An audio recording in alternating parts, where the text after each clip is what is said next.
the next session. For today,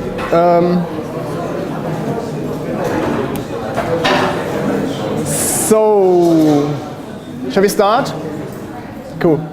So I'm now going to talk about data and empirical issues in multidimensional poverty measurement. Let's make that a bit more. No, it's fine. It's fine. Just. Good, so what I'm going to talk about, first of all, I'm going to talk about sources of multidimensional data. Then we are going to spend a bit more time on household surveys. After that, we are going to talk about indicator design, the applicable population, combined measures, and we are quickly talking about handling missing values. You're going to like me because I'm not going to take the entire time, I think. So let's come first to the sources of multidimensional data, so data that can be used for multidimensional poverty measurement. So in order to create like a multidimensional poverty index, we need microdata. Yeah, by microdata we mean that a unit level data has to contain responses that each unit of analysis, unit of identification, such as a person or household has provided. So let's quickly contrast that with macrodata. So macrodata are normally aggregated indicators or marginal measures like mortality rates or mean household income, and these aggregated indicators normally summarize achievements in a society. For multidimensional poverty analysis, we do need, however, microdata. So as we need information about the achievement of each unit of identification in order to be able to create a deprivation matrix, the matrix you have seen quite often so far. Yeah? So, sorry, this is already census data. So some of the most common types of microdata are census data, administrative data, and household survey data. And I'm going to talk about each of them very briefly now. First, census data. So a census is normally defined as an enumeration of all households in a well-defined territory at a given point in time. So this basically means that normally all people living in a specific territory are also in that household survey, in the census. However, that's actually not always the case. For example, the German census is only 20% of the population. However, normally there are all people living in that specific territory in the data. So censuses typically have information on a very limited number of variables, though these are often demographic variables such as nationality, age, or gender. They also often contain some additional variables like education or economic variables like employment status and so on. Very rarely, censuses are used for specific topics, and then they implement also a very specific set of indicators. So one of the main advantages of census data is actually that the sampling error becomes negligible. So if you have the entire population in your sample, you also don't need to worry about sampling error, basically. Another big advantage is that we get highly disaggregated data, and that it would theoretically be even possible to target households and individuals. So there are also some disadvantages of census data. So in practice, also this means when we talk always about multidimensional poverty measurement now, so normally they have low frequency. They are only conducted around between 5 and 10 years apart. They normally offer only a very small set of variables and indicators, so it's very difficult to build an ideal measure of poverty because the variables they are interested in is very restricted. And lastly, very often we just don't have access to them. Those are very practical problems, so it's difficult to get census data in some countries. Let's talk about administrative data. So administrative data are typically referred to information collected by a government agency or department for some administrative purposes, like birth registrations, administrative data for social benefits, and so on. So a prominent example are population registers, which normally contain each member of the resident population, like a census, and then continuously record vital events for these people, like births, adoption, marriages, divorces, and deaths. So advantages of administrative data are that they typically cover 100% of the population in a continuous form, so it's like panel data. Hence, they then also share the advantage of the census of negligible errors, basically. Additionally, there are often no added collection costs, And these surveys also contain data for people who typically would not respond to standard surveys. So there's always this problem that in household surveys, certain type of people have a lower probability of answering the survey. You won't have that in administrative data. And finally, so when linked to survey data, these administrative data can actually really improve the measurement of multidimensional poverty. Clearly, there are also some disadvantages, as everywhere. So the information is often very restricted, again, like in census, but even more restricted, and they will rarely match the purpose, so you nearly never can use them on its own to construct a multidimensional poverty index. Changes in data collection procedures or definitions may prevent comparability across time. Also, of course, I mean, that holds for every survey, basically. As soon as you change the questions, they are not comparable. Also, metadata are often not available, which means that we do not know the population quite often for which the data was collected. The definition of variables is often not summarized in the codebook and so on. And often access to data varies by countries. And then there's another issue that linking is sometimes not straightforward between administrative data and household survey data. However, there's actually quite a lot of research going on in that field, so my personal feeling is that it's not going to be a problem for much longer because really smart people are working on that issue. So sources of multidimensional poverty are also household surveys, and these are the most common type of data used for multidimensional poverty indices. So this is also why I'm going to talk a bit longer about them. So household surveys usually collect information on a diverse set of topics on a sample representative of a certain population of interest. Let's take the example of the German socioeconomic panel study, which is representative of the German population and covers topics from very different disciplines like psychology, economics, and sociology. So the main focus is on questions like individual well-being over the life course, involving objective measures and subjective measures. So this is one very big survey. Another example, which is maybe more relevant, is the 2008 EDHS from Egypt, which was undertaken to provide estimates for key population indicators, including fertility, contraceptive use, infant child mortality, and so on. So respondents of surveys are usually selected from a sample frame, a list with all relevant households. Sometimes they might be taken from the census. Quite often you have to do the enumeration by yourself. And then you can use different sampling strategies, like simple random sampling, but more often we use more complex survey strategies, and I'm going to talk about them later on, that involve clustering and stratification. So in terms of frequency, poverty data continue to kind of lag behind most other economic information. The lack of frequent data also makes it more difficult to inform policies responding to the impact of certain events, such as financial crises and natural disasters on the poor. However, we already have quite good data with a high frequency and a lot of coverage.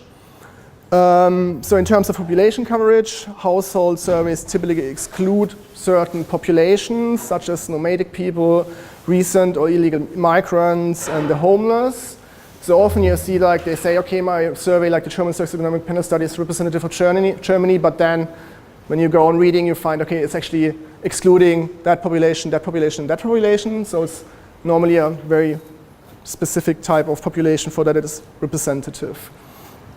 For example, also people that are hospitalized or in nursing homes often don't appear in surveys. So the dimensional coverage is sometimes limited, but improving. So for example, what we would need to make it better would be something like safety from violence, quality of work, empowerment, social connectivity, and potential time use. However, this would be actually quite easy to improve these household surveys by including more indicators, and often we already have quite a lot. So when we use household survey data, it is actually really important to spend some time on the metadata of that household survey.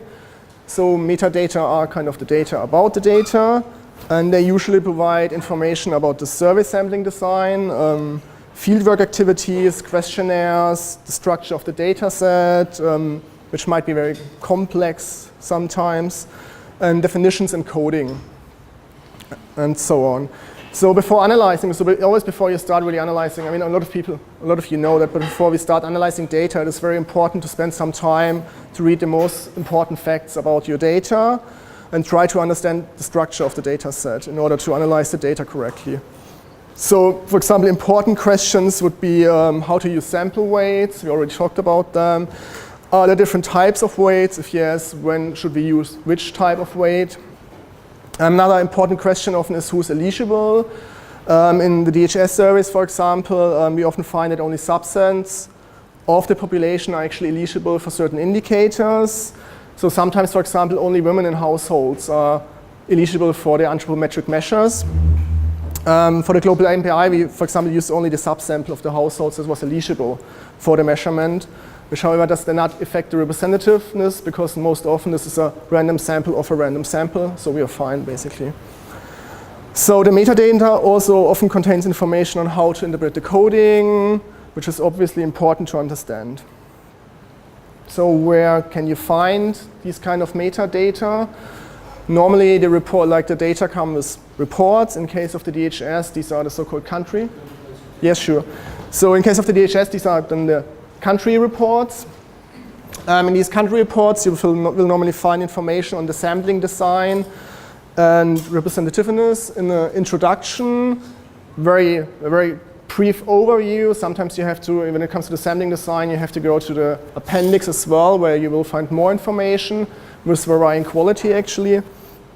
The rest of the report usually contains some descriptive results, which can be used to check your results. So if your results are really far off from the report, you might have a problem. So it's kind of like an indicator. So always check your results against the report. And if you wanted to get something similar, like you have the same population and you're really far off, probably try to figure out what to do about it. Oh, thanks. So the report also normally contains information on non-response rates, fieldwork activities, and so on. For example, you will sometimes find that like some surveys actually not representative for the entire country because they couldn't visit certain regions. For example, we had some countries where there was violence in some regions, so they couldn't in that year go in a specific region.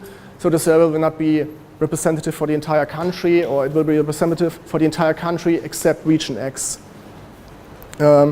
And there you will also find information on how far you can disaggregate data. So it's quite important to spend some time on that. So for DHS, you have the links here. So if you work with DHS, you can just use the links. I think we don't really have to go more into detail of that. You can just explore a bit what you have there. The same links here for mix. And then let's come to survey design. So we will usually find that household surveys do not use simple random sampling. I mean, I guess most of you know what simple random sampling is. So every person in the population has the same probability of being sampled, basically. Instead, most surveys use more complex survey designs, often involving clustering and stratification. Anyway, it's always really important to understand the survey design because the survey design kind of influences first of how you analyze the data. So this makes a difference. It makes actually a huge difference sometimes, especially when you try to get variance estimates correct. So let's just explain like a very simple design. Let's take a two-stage design, which is also how the DHS is being done. Yeah? So in a two-stage design, we will often find that in a first step, clusters are sampled from strata. Yeah. So with stratification, I mean that we divide the population in mutually exclusive but exhaustive groups. So every person in the population belongs to one group, but only one group. Okay? So we divide the population in these groups, and then from each strata, we sample clusters. In the first stage, they are normally called then primary sampling units. Yeah. And in a second step, once we sampled these primary sampling units, which again contain a certain number of households, we sample the actual households in the second step. You could, for example, add another step and then sample individuals within the household, but normally the household is the second step and the last step, and this is then called the final sampling unit. So the clusters are actually often something like streets, villages, and so on. So The reason that they use it is because simple random sampling is actually really nice in some ways. Simple random sampling has very easy to understand properties so it leads to very interesting properties of the estimates. So we know them quite well analytically, and it's all fine and really easy. However, simple random sampling for a country is often not very cost efficient. So you have to think about it like, let's just assume you have a huge country and you do simple random sampling, and then you have to send your people, the interviewers, from one village to the next, and then again, and they have to travel the entire country basically, which is really expensive. Yeah? So clustering makes it a bit more cost efficient. So if you first sample a village, then you send your interview to the village. In that village, the person will interview several households, so they don't have to travel that much basically. So it's much more cost efficient. However, that comes with a price, and the price is that if we just would apply methods that apply to simple random sampling, our standard errors are incorrect, basically. Yeah. I'm simplifying here quite a lot now, yeah, but usually when we have clusters, the standard errors are underestimated, so our actual standard errors are higher. When we have stratification, it's the opposite, but it's a simplification. But normally, usually, that should hold. Yeah.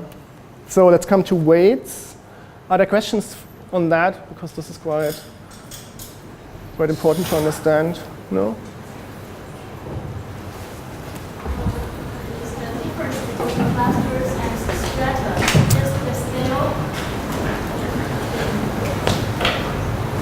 I want to ask a question about the difference between clusters and the strata. Is the difference just realizing the scale of the data? Or The what? The scale? Scale, I mean, for example, the strata is bigger than cluster. So we just personally we chose strata, and second step we chose cluster. Okay, I'm not sure I got a question, but let me try to explain it again. What I mean, for example, strata are always so everybody in the population belongs to one strata and only one strata. Yeah? So let's take an example. You can either live in rural areas or urban areas. So you could say, okay, urban-rural is my strata, basically. Yeah? Once you've defined, and you have to know who lives in urban and rural areas in order to stratify. Yeah? So you have to have this information, okay? So, but once you know that, everybody is either assigned to rural areas or urban areas. Yeah? And then you take two completely independent random samples from urban population and rural population. So basically what you do, you divide the entire population, which is what you're interested in tiny subpopulation. I think they are sometimes called domains, sampling domains. Yeah? So let's assume you have done that. Yeah? So you have urban and rural strata. Yeah? What then happens, you look at your urban strata, yeah? And then you kind of choose at which level you want to sample in the first round. Let's say, okay, we are in the rural setting. Yeah?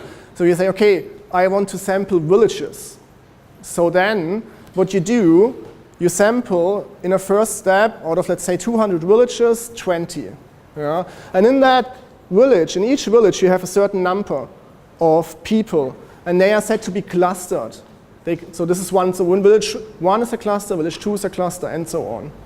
Yeah? So these are the clusters, basically, the villages then. And from that cluster, you again sample households, for example. Is this more clear? Okay, cool.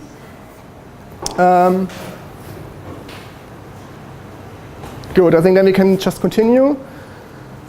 So let's talk about sampling weights for a second. They're actually mentioned quite often already. Adriana has already kind of shown you why it's important to use them.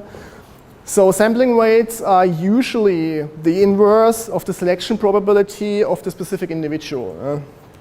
So we always, or nearly always, have to take into account the sampling weights when we have complex survey designs, except the survey design actually leads to equal probabilities to be selected for each household member. Then we are fine, but this is normally not the case. So normally we have to use sampling weights for surveys, for complex surveys. And the reason is because we will find that individuals have different sampling probabilities. So the samples we then use to get unbiased estimates. So normally the sampling weights are the product of the inverse of the probability of selecting the specific cluster in the first stage. Let's assume you have a two-stage design. So the probability of a specific household in a specific cluster of being selected times the probability of the household being selected in that cluster. This is the usual sampling weight. And people with a lower probability of being selected actually represent more people, while people with a higher probability of being selected actually represent less people. This is why we have to weight. And these are the classic sampling weights. However, weights are also often adjusted for non-response and or by demographic factors of the population in order to ensure that my sample is actually representative and that the composition of the sample is correct. So in any case, most often ignoring weights will lead to biased estimates, and we always want unbiased estimates. So normally just use them. So another issue that was actually mentioned before is samples and subsamples. So some information can be actually really complicated to collect, or it's very expensive to collect. There are several possible reasons for that. Just it might simply take longer to collect some type of information. You might have to revisit a household or whatsoever. Or for other information, you might have to train the interviewers quite rigorously. So it's very complicated. For example, anthropometric measures, they need to know how to do that. So they need to be trained. You need to assure that the interviewers know what they are doing, basically. And then they also have to travel sometimes with additional equipment. So it might be more expensive to do that. So in some cases, they want a higher sample size for certain indicators, but because it's so expensive, they will decide to only use a subsample for certain indicators.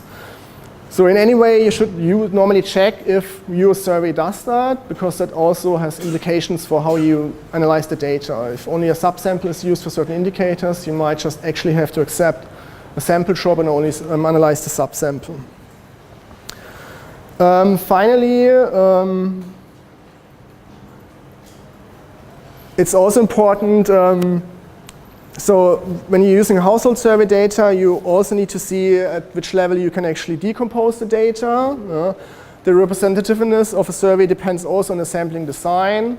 Let's assume, for example, that we have at the beginning stratification of regions, but then for some reason we decide to not go into one region. So then it's not representative, or you have only a very small number in that region, then you might not be able to decompose by that region.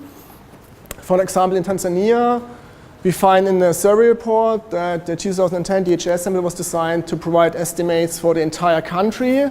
So we know the sample is representative for the entire country, for urban and rural areas, in the mainland, and for Zanzibar. So you can see in that report actually for which regions that specific survey is representative, and that also means you can basically analyze the indicators at these levels. So now let's just quickly talk about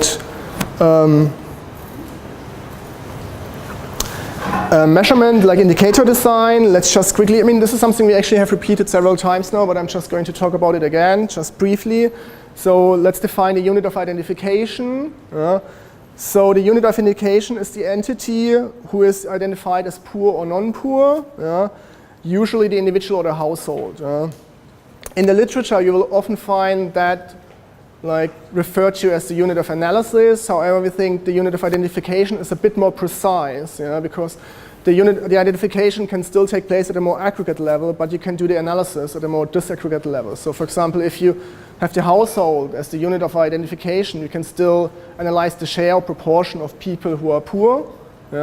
So we think that kind of distinguishing between unit of analysis and unit of identification makes it more clear that these are separate steps, identification and analysis. So the unit of identification is always the unit for which we identify people as either poor or non-poor. So let's come to the demand of unit level indicator accuracy for multidimensional poverty measurement. So often indicators are designed to be representative of achievements of some subgroup or population. And when we are only interested in aggregated results like means, we have to mainly worry about getting the average right. So we just hope that our results are accurate on average. For example, there are indicators which have a very short reference period in order to increase indicator precision. and these are judged to be accurate on average. And examples are consumption in the last 7 days, illness in the last 2 weeks, and time use in the past 24 hours. Yeah? So the assumption here when we use these kind of indicators is that people with unusually high consumption or health problems in the reference period will balance out with others with unusually low values on these. So the average is assumed to be accurate across the sample, and if we are just interested in aggregated results, we are basically fine. So the problem is that while these indicators may be accurate on average, that does not imply that they are actually accurate reflection of individual level achievements. So what about if the last 7 days included a wedding or the respondents had a flu in that time? So for counting-based multidimensional poverty measures, each indicator must be an accurate reflection of an individual achievement across that period, and it cannot be simply accurate on average. So this is the difference here. So indicators used for targeting are always required to be accurate at the individual level. So multidimensional measures require that the joint distribution of deprivations is accurate, and this is straightforward to achieve if each indicator accurately identifies each person's deprivations, and the deprivation scores, which are reflections of the joint deprivations and which we use to determine if someone is poor or not.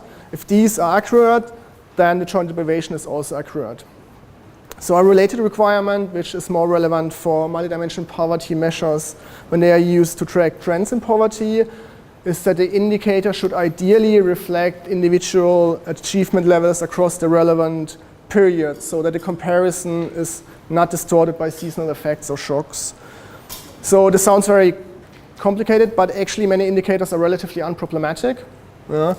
So indicators like child vaccination, completed years of schooling, child mortality, housing materials, or what else is there?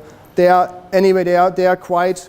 reflect individual household achievement actually quite accurately. So moreover, a non-union identification strategy in the poverty cut of K can actually partially clean off the data. So if there are problems, the K might actually, if you set a higher K, this might kind of clean the data partially. In the case of other indicators, particularly those with short reference periods, unit level indicator accuracy might be more difficult to achieve. In practice, when collecting data, primary data, the unit level accuracy issue should be considered when creating the questionnaire. When we use secondary data, unit level accuracy actually kind of helps us to make a decision between two indicators, should we be lucky to actually have a choice between the two indicators. So let us talk about indicator transformation to match the unit of identification. So the data which is relevant to construct the deprivation matrix will naturally be available at different levels. So some data we will have or use come from individual level, others come from a household level, and some information might actually be available at community level. So let's just start with an example. Consider we are interested in a child poverty measure for covering children aged 6 to 14 or 12, let's say 12. We might then have information on children's education, health, and nutrition at the individual level, so for each child. We might, however, use household level data on income and housing, and we might have village level data on the quality of primary school facilities. So each child in that case would then naturally have their own achievement levels in health, education, and nutrition. All children from the same household might share the same income, and they of course share the same housing conditions. And all children, or all school-going children in the same village may share the same quality of the school. So the proposed transformation actually means that we use household level data and community level data, and this implies the assumption that the household and community level variables affect each child in the same way, which might require some justification. In some cases it's quite easy. I mean, children living in the same household share the same, let's say, floor. However, when it comes to income, this might be more difficult to justify because of distribution, like inequalities in the distribution within the household. Anyway, so each child's deprivation profile then draws on individual, household, and community level resources. And in this way, household and community level indicators can be transformed or disaggregated so that we can use them to construct deprivation profiles. Let's talk about the applicable population. So the applicable population is the group of people for which the achievement in question is relevant. So this means it can be measured, so it's conceptually relevant and applicable, and it has been measured. So some indicators are conceptually only relevant for certain subgroups. So what does that mean? Oh, I hate to do this. Example for the first issue, that some achievements are only relevant for certain subgroups. I have here only child mortality, which is only relevant for households with children, obviously. Or we can have another example, school attendance, which is mainly relevant for children in school age. A prime example for the second qualification is are the anthropometric measures of some DHS countries. So the anthropometric measures are also relevant for everyone, so everybody here could be measured by that. But however, they are often only collected for children and women, but not for men. So in that case, the applicable population are women and children. So how do we deal with this? So first of all, the fact that some achievements are relevant only for, either conceptually or empirically applicable only for certain populations, has consequences for how we select indicators and how we deal with this. So our options are, firstly, we can only include achievements which are applicable to the whole population. So this approach would, of course, narrow the set of possible indicators.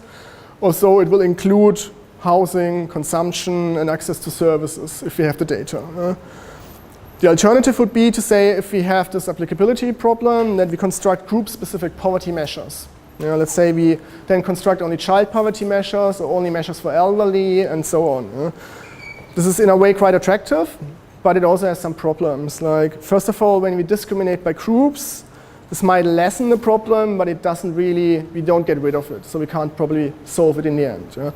So for example, the relevant nutritional indicators change at the age of 5, whereas schooling becomes mandatory typically at the age of 7 or 6, and vaccination ages vary as well. So we might have the same problem even if you go down into subgroups.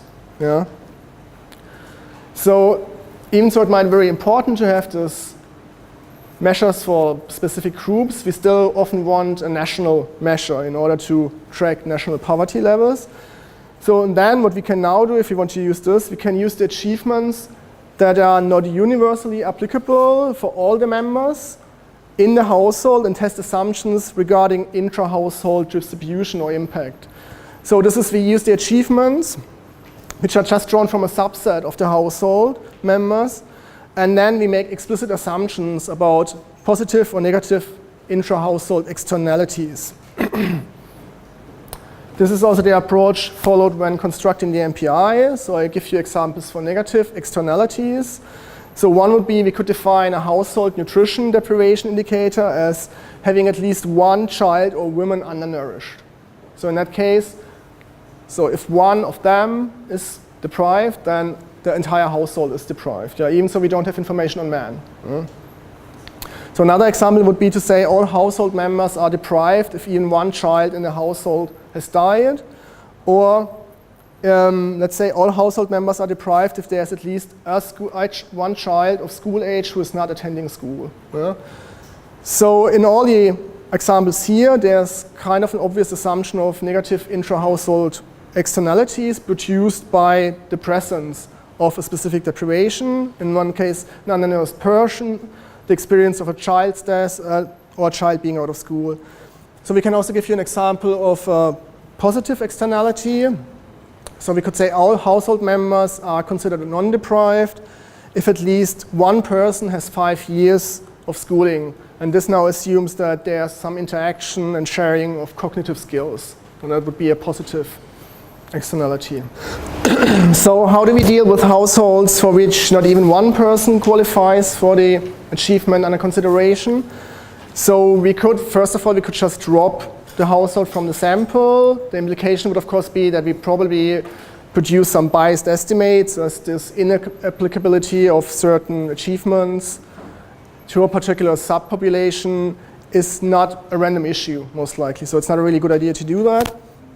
We could also drop any indicator for which no applicable person is present in a household and just reweight the remaining indicators, but this is also actually not really a solution because then we violate dimensional breakdown and we could not compare the persons basically because they are not even then comparable because some people would have 6 indicators, some 7 and so on.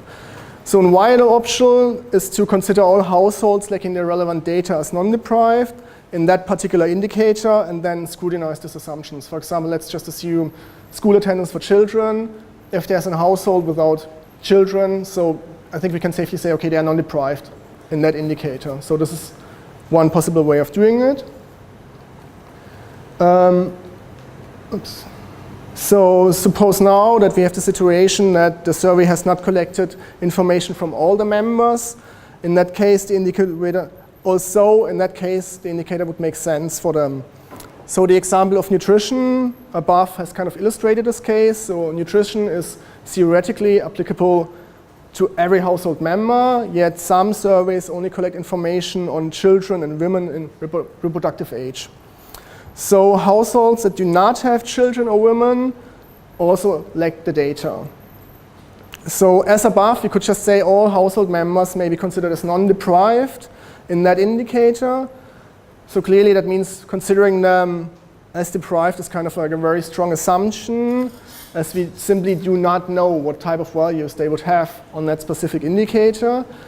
But we could also just say, okay, this is a conservative approach in a way, so it will lead to a lower bound poverty estimate, and that is, it will kind of offer the minimum possible estimate of the proportion of people who are deprived in that indicator, which could be improved later on. We could, of course, also argue, well, it's not like a conservative estimate would rather have a high poverty rate, but okay, I mean, this is more something for discussion.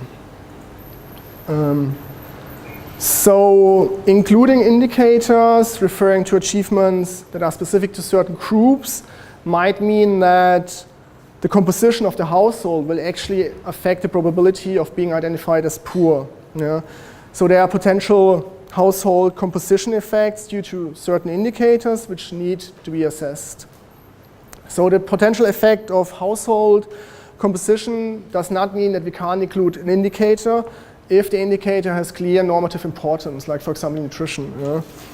So we can include an indicator like that if not all the indicators in the poverty measure refer only to a certain subgroup. Yeah? If that is the case, then it's probably more reasonable to just use a subgroup, an indicator for a specific poverty measure for a specific subgroup.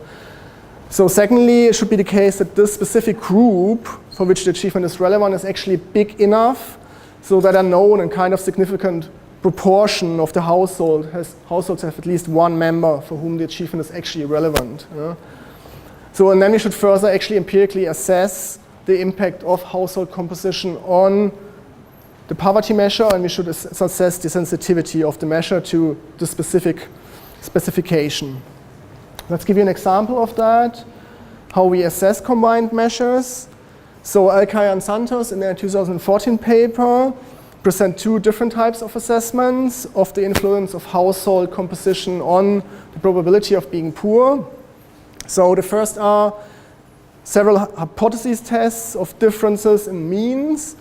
So in each country they test actually whether MPI poor households have a significantly different average size, average number of children under 5, number of females, number of members 50 years or older, and prevalence of female-headed households, and lastly, proportion of school-aged children.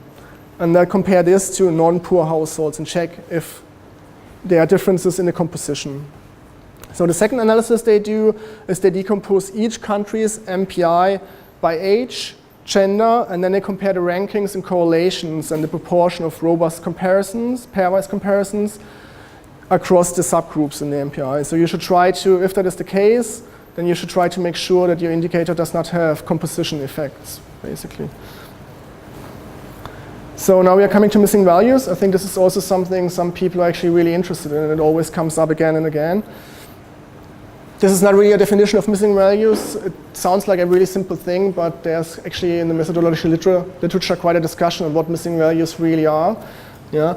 But normally a missing value is some kind of like a variable that should have some response, but because of whatever reason, we do not observe a value for a specific case. There are some, for example, like if the people who clean the data find that a certain indicator, like a certain value is inconsistent or doesn't make sense, let's assume I tell them I'm 160 years old. They say, okay, this is very unlikely that you are 160 years old. I replaced it with a missing value. There's a don't know response as well. And there are general missings there. We just normally don't have really a knowledge as to why these values are missing, basically. Yeah?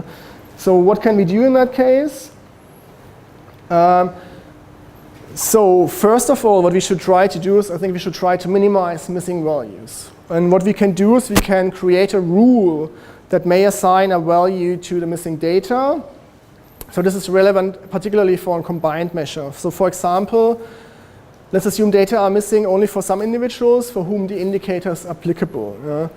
So for example, in case of the global MPI, what we do is if at least one member has 5 or more years of education, although other members have missing values on the education indicator, we still say the household is classified as non-deprived.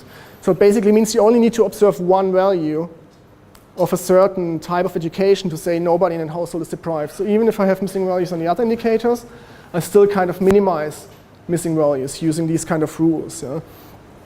So we also do, like if there is information on at least 2/3 of household members, each having less than 5 years of education, the household is classified as deprived.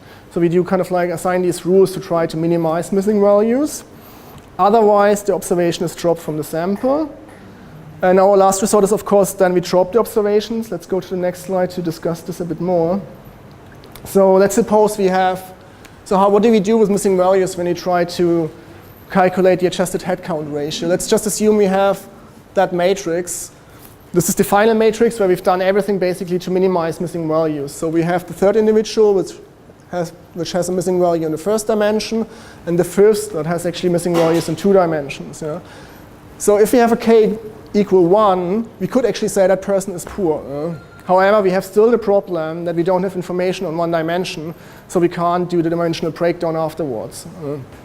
For that person, we don't even know. Yeah? So it could be 0, 0, it could be 1, 1, it could be 1, 0, 0, 1. We just don't know in that case. So what we do now, in practice, for now, we drop observations where there's at least 1 indicator missing. This is the practice for the global MPI for now. So the problem now is that if the observations with missing values systematically, and I say systematically, differ from those observed with values, the reduction in the sample size might lead to biased estimate. So some people might notice, like in statistics, you say if the missing values are missing completely at random, we are fine. We don't have to do anything about it, basically. However, this is nearly never the case. So we always run into at least a tiny problem. It might be not a big problem, but we might have a small one. So to get an idea whether the sample reduction actually creates biased estimates, the group with missing values can be compared to the rest. So what we do is we use the remaining indicators for which we have information, and we group those people who have missing values. For example, let's assume we have nutrition. And normally in the DHS data, nutrition is the data where we have a lot of missing values. Yeah? So let's just assume we have quite a few missing values in nutrition. Then we divide the people in the group who has missing values in nutrition and the rest. And then we check over the other indicators if they systematically differ on the other indicators. Yeah? If they don't systematically differ, we are kind of like, we can never prove that we have an unbiased estimate with missing value. It's impossible. However, we can say, okay, we are a bit less concerned if they don't systematically differ. Exactly. And then if they systematically differ, we can also maybe use still the sample, but we kind of try to give people an impression of what we assume, which kind of impact that missingness will have. Is it rather being probably a lower bound estimate or a higher bound estimate? However, you definitely have to assess that. So the sample drop might affect the representativeness of the sample, so we need to check the proportion of missing values for each indicator and then analyze the proportion of the total sample drop. This is, as I said, we kind of need to check that, and we do for now the bias analysis. However, as I also said, you can only get an idea of the direction. You can never prove you got an unbiased estimates. That's the nature of missing values. Yeah? And we should also then always check the population shares in each regions when they are decomposed, because it might be that actually one region has the problems. And then we might also just, in a way, go the way and saying, okay, we exclude that region. But for the rest of the population, we are fine, basically. So we always should check the particular bias or the direction for every region. Now something a bit more controversial, and something that is always kind of, a lot of people seem to be really interested in missing imputation. I don't have a straightforward answer to that, just to already tell you that. So the idea of imputation, and I'm explicitly talking about multiple imputation here. I should actually say multiple imputation. So the idea is that we estimate a model with achievements as a dependent variable against a set of certain explanatory variables. So you try to model missing, not the missingness, but you try to explain a certain indicator with all the observations for which you actually have observations. Then after you have done that, you use that model, so the parameters from the model you just estimated, to predict values for the people who have a missing value. And then you just use these estimates. Normally you do that several times. You introduce some kind of artificial error to get the variance estimation correct. However, this is the basic idea. So there's some discussion on that. Limitations. I think the biggest limitation is actually really that you need to get the model correct. Like normally when you run regressions and you try to impute, you always struggle to get one model right, which is a big, big task. And now you have to get 2 models right, even 3, 4 models. So it's a bit, some people say, okay, it's actually not, it makes everything more complicated. It's a discussion, Here we have the problem that we need to kind of predict probably quite a few values. So we probably have to go into chained imputation, which might run into problems again. We have to use quite a few logistic regression models. They might not converge. It's actually complicated. And the last point is actually, so it cannot solve the problem of non-applicable populations. So if the indicator just doesn't apply to a certain population, you can't impute the values. However, I think in a way there needs to be future research to be done. I mean, there's a lot of people seem to be really interested in that and are kind of always asking us what to do about it. I think in a way we need to probably assess how they actually work for a global MPI basically and see is imputation actually possible, but I think there needs to be more research done because it doesn't seem very straightforward in a sense. So I think that's it from my side for now, basically.